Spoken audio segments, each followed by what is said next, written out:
Guys, so I want to go ahead and continue what we started last time, trying to do a refresh on the Acty, and we want to take care of this bed liner. As I explained before, there's a lot of paint chipping. I use the Rust-Oleum bed liner, which is pretty inexpensive, but I've kind of noticed that you gotta touch it up every year or so. Depends on what you put in the back here. This year I had stone and sand and topsoil, and I used the shovel to get that out. So the shovel scraped some areas of the bed liner, but it did do a good job to protect the white paint underneath. In any case, I did order the same one. I ordered some spray cans, but I also want to try this. It's the roll-on version. Unfortunately, I got the paint, but I didn't get the roller yet. It comes with a little kit for with the special roller. I think it's made out of sponge. But while I wait for that, I could go ahead and paint the fender flares back to this.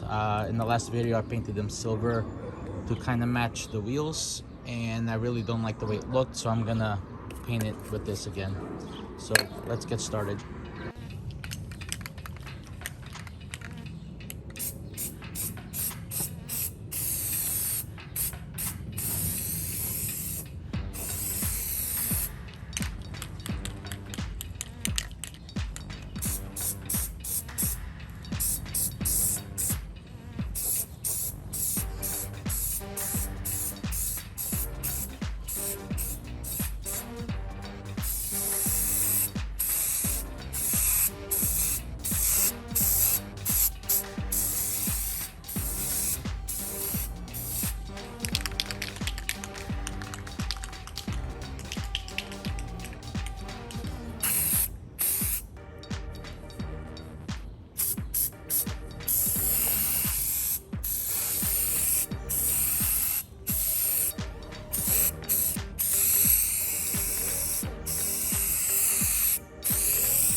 Alright guys, so I got the fender flares painted up. These are the front ones. They've been curing for a few days now.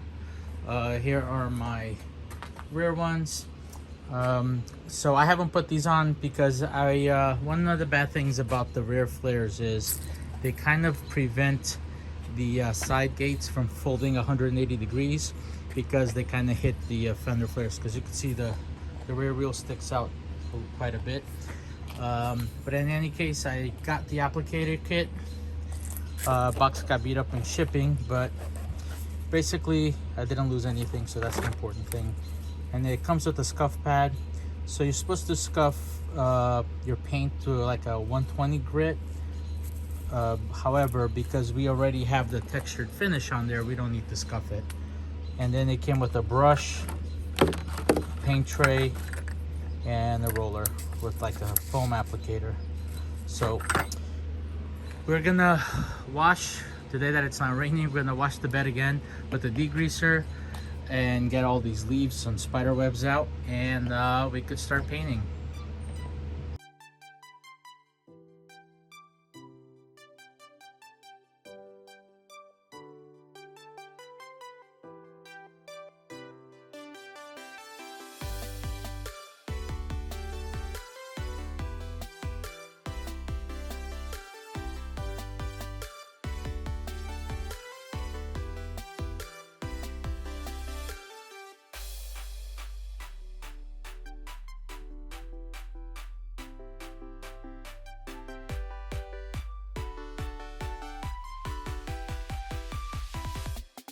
Yeah.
Okay, so I've decided to remove the tailgate and the side gates because I think it's going to be easier if I don't have to wrestle with them while I'm painting. I had to remove the latches, so they're going to be, you know, they're not going to be secured while I'm painting them, so I figured that's why I might be better off taking them off. Also, on this, I guess you could call it a roll bar, I removed the mounting points on the bottom. If you do that, you could just swing these hinges out of the way because they are designed to move. Mine are a little bit tough because I think I got a little bit of paint on that pivot point, but in any case, I think we're ready to paint. I also took the engine cover off, as you can see. So only thing I'm gonna try to do is I'm gonna try to do this without masking, except for this one line here, and let's get started.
Okay, so we got the panels all painted up, ready to go back on to the pickup.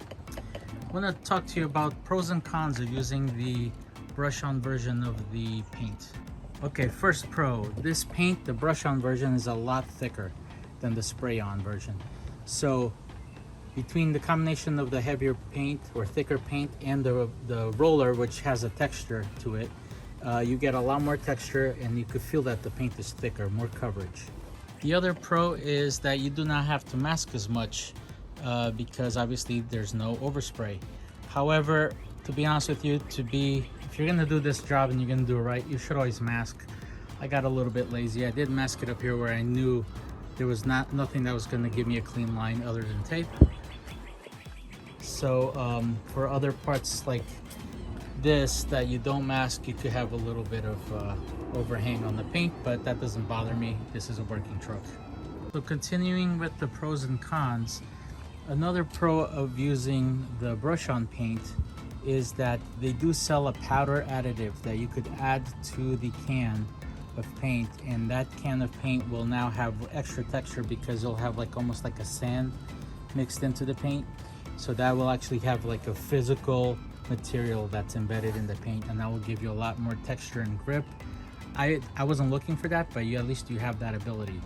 Now, from a pricing standpoint, I think it might be a wash. They recommend two full coats of paint. Because I had an existing coat, I only did one coat, and I bought a quart of paint. I pretty much used almost all of it. So if you're gonna do this from scratch if you don't have an existing bed liner on there, you're gonna wanna buy at least a full gallon of the brush-on paint. As far as cans, I used a full can to just do my over fenders.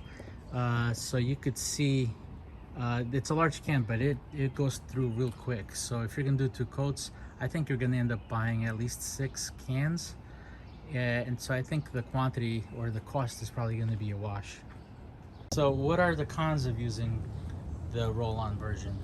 Well, for one, it is a lot slower than painting it with the spray paint. The spray paint, even if you take half an hour to 20 minutes to mask everything, the painting itself is gonna go real fast. It's just, you're gonna fly through this. It's gonna be way quicker. It took me about 2.5 hours to paint this whole pickup, not counting the prep.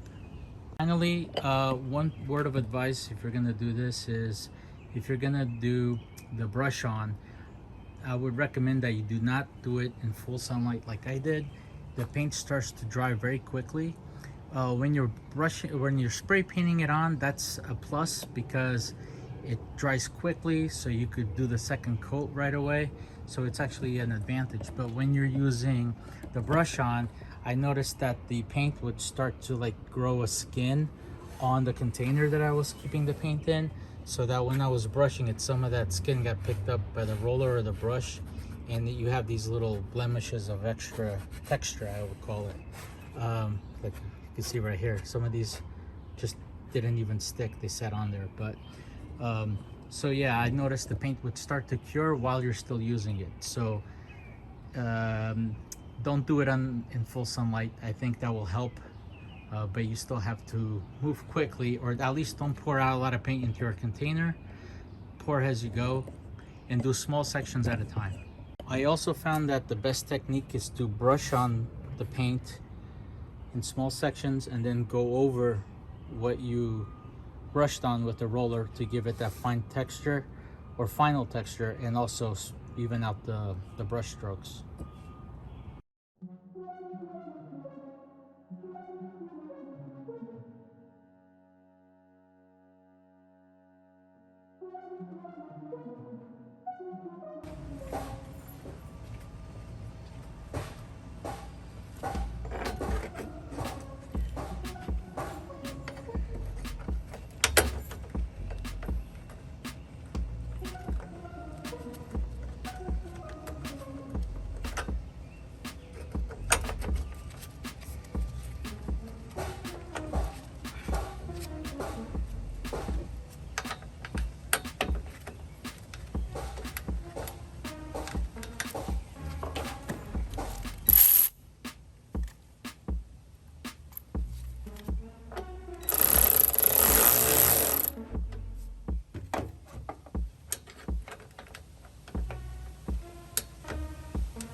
Okay, so we got the tailgates back on and the side gates.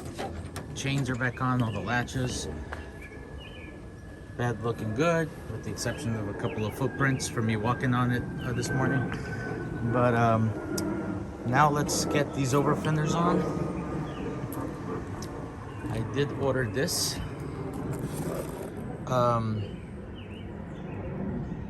Hopefully this will work, and hopefully I got enough to do all of the fenders. But basically it's a little rubber U-channel, and inside it has some 3M tape, a very thin strip, like 1/8 of an inch wide. So I'm gonna start putting on the back ones. I only need it across the top, so I'm gonna start with these, and then hopefully I have enough left over for the front fenders.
Dried out tears of sorrow, lacking all emotion, staring down the barrel, waiting for the final gates to open to a new tomorrow, moving with the motion.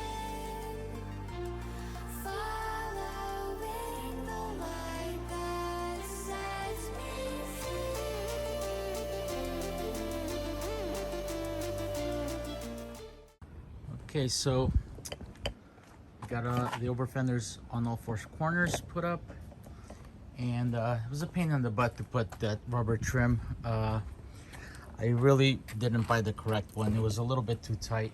The problem with these, when you make these fiberglass parts, is the thickness is not consistent. So whenever you got a really well thickness, that rubber trim wasn't really sticking.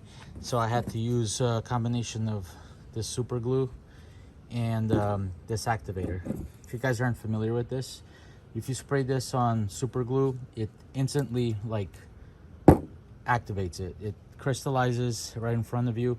It also adds heat to it, so I do have a bunch of chemical burns on the tips of my fingers, but that's what I had to do to get that stuff to stay on there. So we could call the fenders done, and I think the only thing left for me to do before moving on to bigger things is I want to polish those headlights, and I want to change the wiper blades. I've been mentioning that numerous times, but yeah, so let's get to it. All right, so finally went out and picked up some new wiper blades. I was running 14-inch, and you see they're pretty damaged from hitting the edge of the windshield here. That was my fault. I just had the position way too low.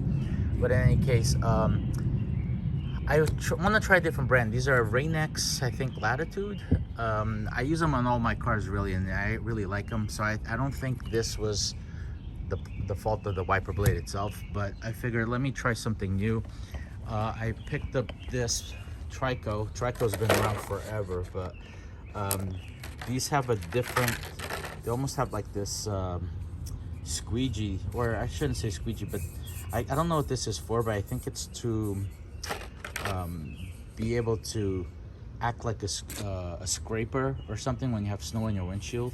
But in any case, one thing I did want to mention is instead of running two 14s, I bought a 16 and a 14.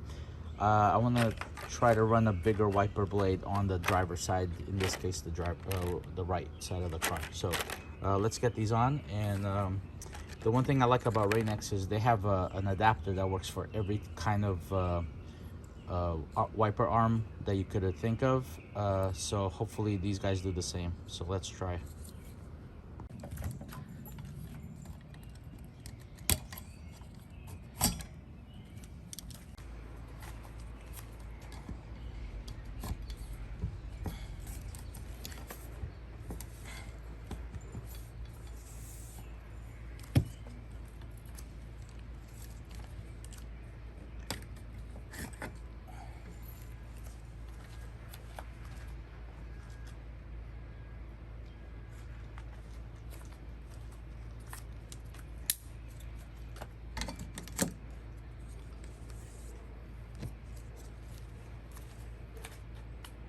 Got the new wipers installed.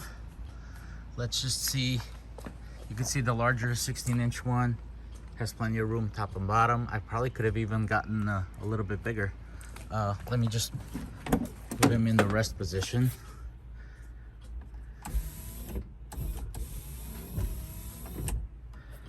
And see.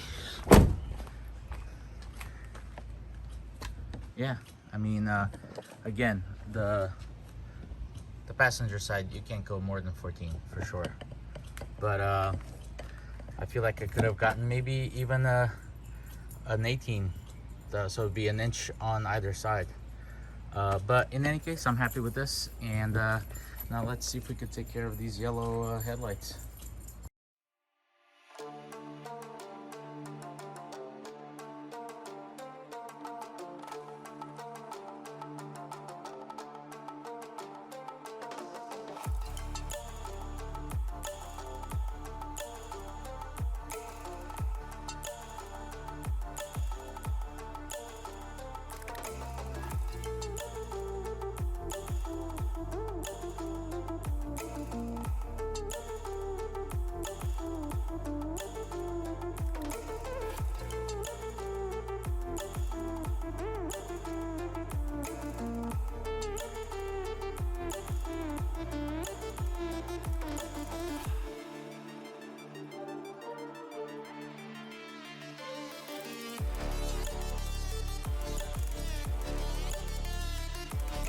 Okay, so I got all the polishing done. Only thing left to do is seal it. But even now, you can see big difference between what it was and what it is now. So I am going to polish the other one and then seal them.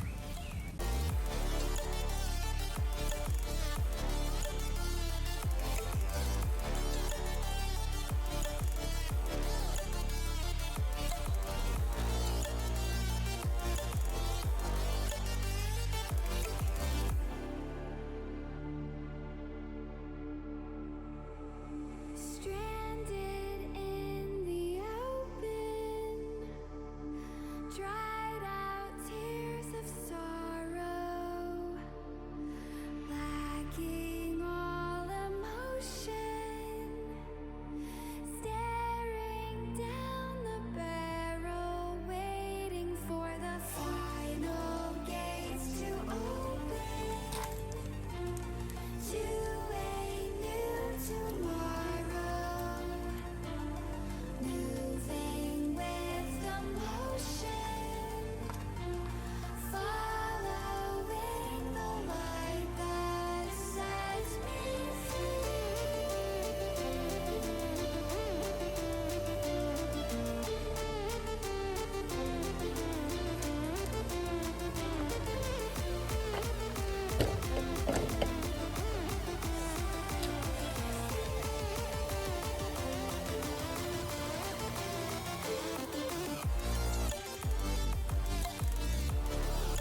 Okay guys, so here's the finished product. So the last step, like I mentioned before, is the sealer. This is the most important part, because the reason why plastic headlights get yellow is because they come from the factory with a UV protective coating, which over time just deteriorates and stops doing what it's supposed to do, and then the UV light starts to oxidize the plastic behind it. And the sealer basically gives you the UV protection back, but it's not like a brand new headlight, but it's better than having nothing. If you don't put any kind of sealer, it'll just yellow really quickly again, just because there's no protective film. Now I've seen a lot of videos of people use ceramic coat over it. I wanted to try that, but I actually ran out, so I have to buy some more, because I want to use it on the mirrors, and I want to use it on this rubber edging that it has on the bed. So I'm gonna get some of that and test it out. In any case, what I think I'm gonna do before I put those bezels back on is I might just touch them up with a little bit of paint, and then we should be done with this quick refresh. So we got these all scuffed up and cleaned and ready for paint. I just gotta mask the amber lens because it's not removable. It's connected to the frame or surround, whatever you want to call it, with some adhesive. So I'm just gonna mask that off, and then we're gonna spray it. Now, as far as color, obviously I had these painted black, and I gotta admit, I'm really liking how clean these look without the black surrounds. They always kind of look like they're wearing glasses, which it looks cool on the models with the round headlights, but on these, I don't know. You know, I think I'm gonna go for white, and I could always spray them back to black if I have to, or if it doesn't grow on me. But yeah, I'm gonna go for a gloss white and see how it looks.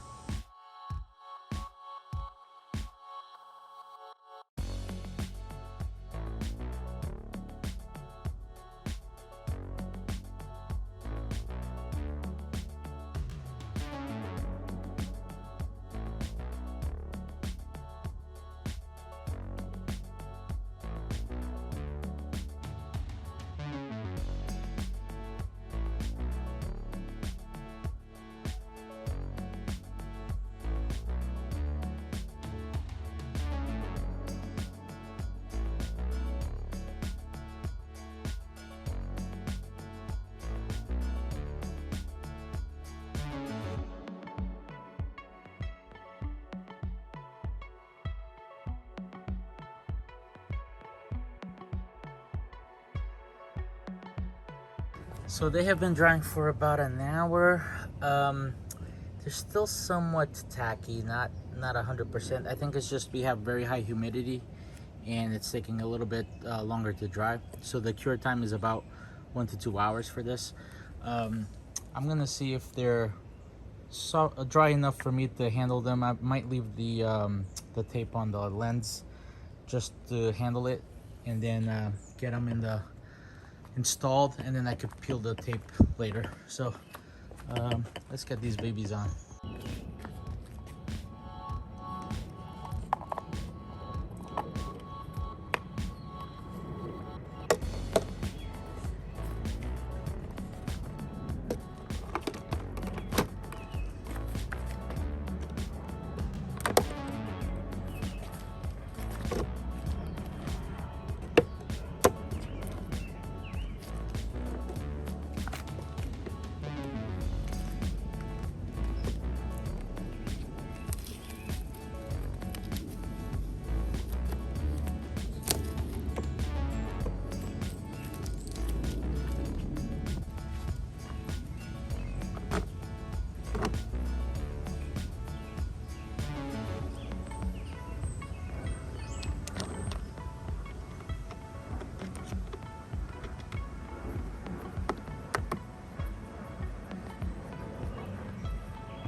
Okay, so here we go. We got them all installed in the white. Let me know in the comments what you think, if I should leave them white or if I should go back to the black, or maybe you have another suggestion. But yeah, so we call this part of the refresh done as well. Guys, thank you for watching this video. Please don't forget to like and subscribe, and I'll see you guys on the next one. Thanks for watching.